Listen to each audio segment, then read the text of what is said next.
Hi, welcome to Protecting Your Investments, brought to you by Lemonnion Drought and Foundation Repair. My name is Johnny, and I'm going to be your host. In this episode, episode 1, we're going to be meeting with Mr. Mike Lemonnion himself. He's the founder and owner of Lemonnion Drought and Foundation Repair. We are a restoration company, and we focus on water mitigation, mold remediation, and foundation repair.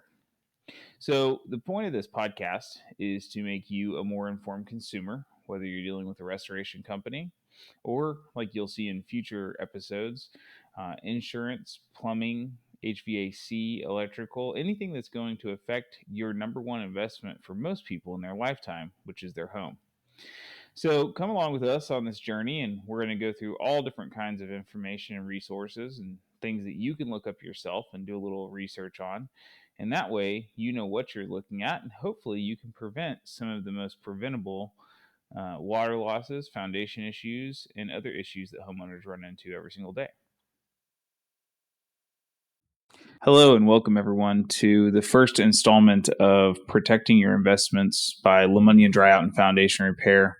Today we have Mr. Mike Lemonnion himself joining us, and Mike's going to give us a quick overview of where the company started and what his vision was and where it is today. So, Mike, go ahead. Okay, Johnny. Thanks for asking me to stop in. Yeah, absolutely. And we've been in business actually 50 years this year. So we started in 1973. Started in 1973 as basically a cleaning company. Back then, we cleaned windows, we cleaned bars, we cleaned anything that we could find. And after a short period of time, after cleaning Kmart stores and grocery stores, we decided that we wanted to go into restoration. We wanted to help people with disasters, and that's what we started to do.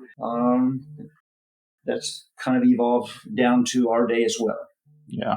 As we want to treat that homeowner the way that we want to be treated. And our vision is certainly to use the golden rule, treat others the way that we want to be treated. We want to be fair. We want to be people of integrity. And I think as people deal with our company over the years, that's who we are, people of integrity. Yeah, absolutely. So let's talk a little bit about kind of the values, obviously the core values of the company, and why those are so important to you. Well, it's important to me. One of our core values at the top of the list is just is that of integrity, being people of integrity, being real and genuine, and this is really important to me because this is who I am. This is the people we hire. We hire people of integrity. This is how I want to be treated.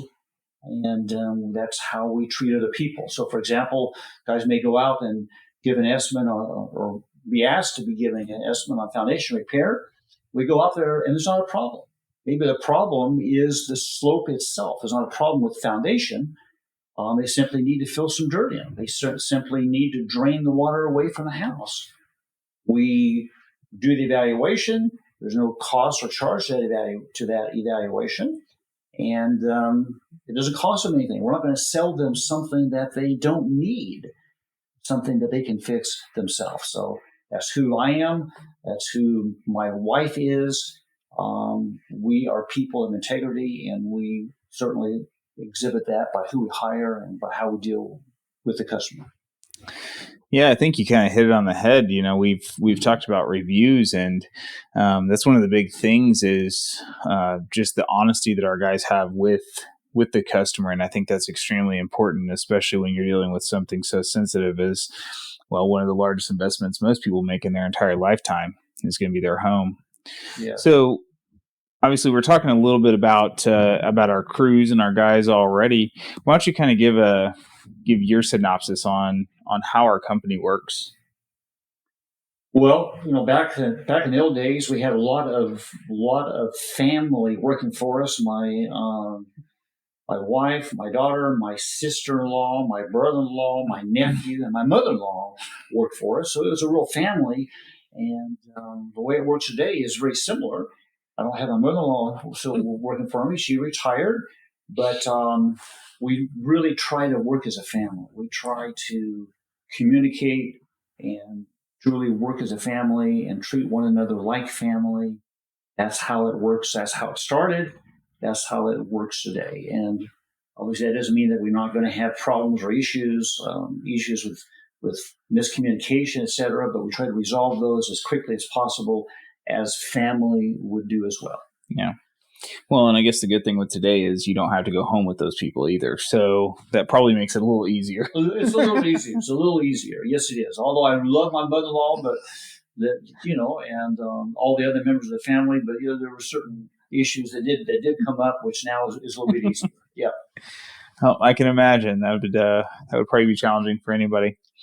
So, what's some words of wisdom that you would give to somebody that's maybe getting into the restoration or the whether it be restoration, mold remediation, foundation repair, or they're looking into it as a possible career field? What's something that you would tell them that now that maybe you didn't know 50 years ago when you started? Well, that's a good question. Don't think that you want to jump into anything. You want to think things through. Do your research. Some people are more entrepreneurial in spirit, and that's good. Other people might be best if they continue working as an employee. But for anyone considering it, just get all the information they can, do their homework, talk to people, be studious and doing research. And I guess that's would probably be the first thing, as they look into different types of businesses, try to look at themselves. What are they really? What assets do they have? What kind of limitations do they have? Just recognize their limitations. A lot of people think they can walk on water, and they think they can do everything. Well, they can't. So just knowing yourself, really, just knowing yourself, then helps you to decide, hey, is this where I want? Is this what I want to do? Am I really equipped for to do this particular field, to do this particular work or this occupation? But as far as helping people, we're always looking for good people ourselves in the restoration business, and just we look for people who want to help people who are people, who are persons people. And not everyone is. Someone wants to work in a machine shop. That's probably the best place for them. But if they like people, if they like helping people, then restoration is a good field to be in. Yeah. And I think it's definitely an industry that a lot of people don't think about when they're looking for career fields. And I think it's one of those things, I think you nailed it on the head. I mean, you have to be humble, you have to be willing to help, and maybe even go a little above and beyond. Like you mentioned with the grading in the house, and that's where they're having foundation issues, and it's not really the foundation. And I know from personal experience going out and going to some of those jobs that that's a big deal for a lot of folks that we talk to, is the integrity and the honesty that we're going to give them. What do you think really sets LeMunyon apart from maybe other foundation or restoration companies out there? Another good question, John. One of the things that comes to mind is the training. We invest 2 to 3% of our total revenue every year just in training, and that's a big thing. And it's training for everyone. Sometimes a lot of companies they get the boss trained, they get 1 or 2 supervisors trained, but everything else is for everyone else is not really all that important. They'll learn on job experience, but for us, we do invest a lot of time, a lot of money, a lot of our resources in training. And what was the quote I remember hearing one time? If you think training is expensive, try ignorance. And good point. So training is certainly a big thing. Good education. And what was it? What was the question again? What do you think really sets LeMunyon apart from other companies? That's right. That's right. So besides the training and the education so the other thing that really sets us apart, besides the training and education, is the people themselves. We're in a service type of business. It's like going to a restaurant. You go to some restaurants have really good experience because you get a good server. You get someone that is courteous, someone that knows the menu, someone that's there to help you serve you. You could go to the same restaurant, perhaps a different night, and get someone that's totally the opposite. So we hire the right people so they can do the right job. And we hire people that are friendly, people that are hospitable. You're a pretty friendly guy. We found you somehow. I think so sometimes. But just try to find people who are personable, people that are interested in other people. Yeah. And those are two things I think that really set us apart is the education, the training, and our employees. Okay, we're in a service type of business. We have to deliver the service. Yeah, and I think our Google reviews would show that, right, Johnny? Yeah, I believe so. I mean, that's that's one of the biggest things that we hear all the time is how friendly the guys are and knowledgeable, and that's, I think, obviously I'm not Mike LeMunyon, but from being in the industry, I think that's one of the big things that definitely sets us apart as a company. You know, we only service Kansas, but what we do is we pour everything into servicing those families in Kansas and those businesses. And I think to add on to what Mike said, that's the important part, is because without our customers, we're not a company. And unfortunately, there's companies out there that don't necessarily take the same approach that we do. We wish they would, because there's more work than can be done by a single company. But that's the big thing for us, is taking care of the customer first and making sure that we're putting that investment back together, because nobody wants to deal with mold. Nobody wants to deal with foundation issues or water. So yeah, absolutely. And just thinking about, of course, today was our company meeting. We periodically, on a regular basis, weekly and monthly, we have meetings weekly. We have a total staff meeting once a month. And one of our crews this morning, they had 4 jobs last week. We got 3 reviews, outstanding reviews for our people being kind, hospitable, and doing, and especially the cleanup. That was one of the things mentioned in all the reviews, right? They left the place cleaner than when they got there. Yeah. So that's what we're looking for. And so, we invite people to read our reviews, and that's certainly demonstrates, again, the basis of good training, good education, and hiring the right people. Most important. Yeah, and I think it definitely shows, like you said, the reviews are there. And then, if you go to a customer's house when they're having, like we just had that big cold snap a couple weeks ago, and, people have never dealt with water in their homes before. They're having a lot of these issues for the first time, possibly. Mm-hmm. And so it's really good to see that customer go from maybe a little frantic, upset, worried, to knowing that they're dealing with people that know what to do and get it taken care of. So that's definitely a positive. That's a good point there. There's a certain reward when you go to someone's home when they're experiencing this disaster. I've had people break down and start crying.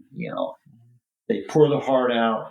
They're totally traumatized by this experience. And then as a reward, you see them later at the end of the job. Everything is clean. Everything is dry.